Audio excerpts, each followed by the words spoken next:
नमस्कार शेतकरी मित्रांनो, स्वागत आहे आपल्या दत्ता चौले माहिती आपल्या यूट्यूब चॅनलमध्ये। सुधारित पीक विमा धोरणामुळे एकाही शेतकऱ्याला आता पीक विमा मिळणार नाही। होय, ही बाब खरी आहे, कारण आपण पाहतोय की खरीप 2025 मध्ये पीक विमा जो लागू होणार आहे त्याचे निकष किंवा नियम हे बदलण्यात आलेले आहेत। जे काही 4-5 गोष्टी होत्या, जे ट्रिगर होते, ज्या आधारावरती विमा लागू व्हायचा, ते सगळं काढून आता सरासरी उत्पन्न किंवा उंबरठा उत्पन्नाच्या खाली जर तुमचं उत्पन्न आलं असेल त्या मंडळाचं, तरच तुम्हाला पीक विमा हा लागू केला जाईल। आणि जर का सरासरीपेक्षा जास्त त्या मंडळाचं उत्पन्न जात असेल, एकूण मंडळाचं उत्पन्न सरासरीपेक्षा जास्त जात असेल, तर एकाही शेतकऱ्याला त्या मंडळात किंवा त्या तालुक्यात, त्या जिल्ह्यात विमा मिळणार नाही। पण नेमकं पाहूया की या एका ट्रिगरमुळे खरंच कोणते शेतकरी पात्र होऊ शकतात, किती उत्पन्न म्हणजेच उंबरठा उत्पन्न असतं, कोणत्या पिकासाठी काय उत्पन्नाची मर्यादा आहे उंबरठा उत्पन्नाची, ही कोण ठरवतं आणि कोणते शेतकरी पात्र होतील, कोणते नाही होतील, सविस्तर चर्चा करूया या व्हिडिओच्या माध्यमातून। माहिती सुरू करण्यापूर्वी माझी तुम्हा सर्वांना विनंती आहे, जर तुम्ही प्रथम चॅनलवरती आला असाल चॅनलला सबस्क्राईब करायला नक्कीच विसरू नका, जेणेकरून शेती आणि शेतकऱ्याशी निगडीत सर्व माहिती तुम्हाला एकत्र उपलब्ध होईल। चला तर मग माहितीला सुरुवात करूया। मित्रांनो, सुधारित जो काही पीक विमाचं धोरण यावर्षी सरकारने आखलेलं आहे, ज्यामध्ये की फक्त उंबरठा उत्पन्न यावरतीच आता पीक विमा लागू होणार आहे। मग नेमकं उंबरठा उत्पन्न काय आहे आणि ते उंबरठ्यापेक्षा कमी किती असतं आणि जास्त किती असतं ते आपण सविस्तर पाहूया। जर मराठवाडा विभागात पाहायला गेलं तर प्रामुख्याने पीक जे घेतलं जातं ते म्हणजे सोयाबीन।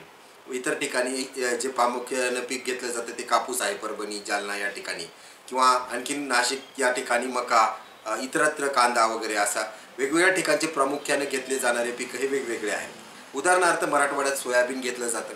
मग सरासरी उत्पन्न किती होतं हेक्टरी जर पाहायला गेलं तर 7 ते 8 क्विंटल हेक्टरी हे सरासरी उत्पन्न शेतकऱ्याचं होतं।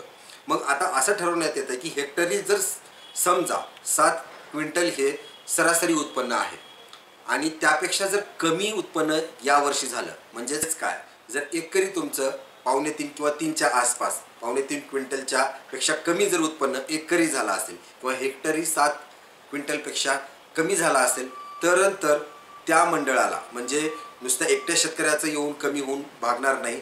जर सरासरी उत्पन्न त्या मंडळाचं, तुमचं अतिवृष्टी असेल किंवा तुमचं किडीचा प्रादुर्भाव असेल किंवा आणखी कुठल्या कारणामुळं अख्ख्या तालुक्याचं किंवा त्या मंडळाचं उत्पन्न 7 क्विंटलपेक्षा कमी जर हेक्टरी झाला असेल किंवा एकरी 3 क्विंटलपेक्षा 2.5 क्विंटलपेक्षा कमी झाला असेल, तरच त्या पर्टिक्युलर त्या मंडळाला, फक्त त्या मंडळाची गोष्ट आहे, त्या मंडळाला विमा लागू शकतो। परंतु विरोधाभास असा आहे की आपण पाहतोय मराठवाड्यासारख्या दुष्काळी जिल्ह्यात, म्हणजे उस्मानाबाद, धाराशिव असेल किंवा लातूर असेल, इथं की मागच्या वर्षी सरासरी उत्पन्न हे जवळपास 12 ते 13 क्विंटल हेक्टरी गेलेलं आहे। म्हणजे जवळपास आपण पाहतोय की एकरी हे 5 क्विंटलपेक्षा जास्तही उत्पन्न गेलेलं आहे। तर जर अशा परिस्थितीमध्ये, म्हणजे आता यावर्षी जर आपण पाहतोय की निसर्गाचा चांगली साथ दिलेली आहे, पाऊस वेळेवर झालेला आहे, सर्वत्र पाऊस वेळेवर झालेला आहे, त्यामुळे सरासरी उत्पन्न हे एकरी पाहायला गेलं तर 4 ते 5 क्विंटलच्या आसपास राहणार आहे आणि हेक्टरी पाहायला गेलं तर 12 ते 13 क्विंटल हेक्टरी राहू शकतं। हे झालं सोयाबीनच्या बाबतीत। तशीच परिस्थिती आहे इतर पिकाच्या बाबतीतही, जसे की कापूस आहे, त्याचीही सरासरी पेक्षा जास्त उत्पन्न होण्याची शक्यता आहे। मग असं जर का सगळीकडे सुजलाम सुफलाम झालं तर शेतकऱ्याला विमा हा लागू होणार नाही, कंपन्या बांधील राहणार नाहीत विमा देण्यासाठी। म्हणूनच काय तर शेतकरी जागृत झाला आहे आणि त्याने या योजनेकडे, म्हणजे पीक विमा जी काही योजना आहे संरक्षण करण्याची, त्यामध्ये पाठ फिरवलेली आहे। ह्याच एका ट्रिगरवर जर विमा लागू होणार असेल तर येणारा वर्ष पण जर चांगला पाऊस काळ झालेला असेल आणि तुमचं उत्पन्न चांगलं आलं असेल तर एकही शेतकरी विमा उतरवून घेणार नाही, कारण आणि विम्यामध्ये सहभाग नोंदवणार नाही, कारण त्याला जे काही त्याची अमाऊंट आहे हेक्टरी 1100-1200 रुपये त्याला भरायला लागतात, तेही त्याचे फुकट वायाला जात आहेत। कारण तुमचं जरी वैयक्तिक नुकसान झालं आणि मंडळ जर चांगलं सुपीक सुजलाम सुफलाम झालं तर तुम्हाला वैयक्तिक हे लाभ मिळणार नाही, किंवा तुमच्या एखाद्या गावाचं नुकसान झालेलं आहे तरीही तुम्हाला लाभ मिळणार नाही। ही होती माहिती। एकही शेतकऱ्याला विमा या विमा धोरणामुळं कशामुळं मिळणार नाही। आशा करतो ही माहिती तुमच्यासाठी अत्यंत उपयुक्त ठरणार आहे। अशाच नवीन माहितीसाठी, शेती आणि शेतकऱ्यांच्या माहिती संदर्भात अपडेट्ससाठी चॅनलला फॉलो करायला विसरू नका। धन्यवाद।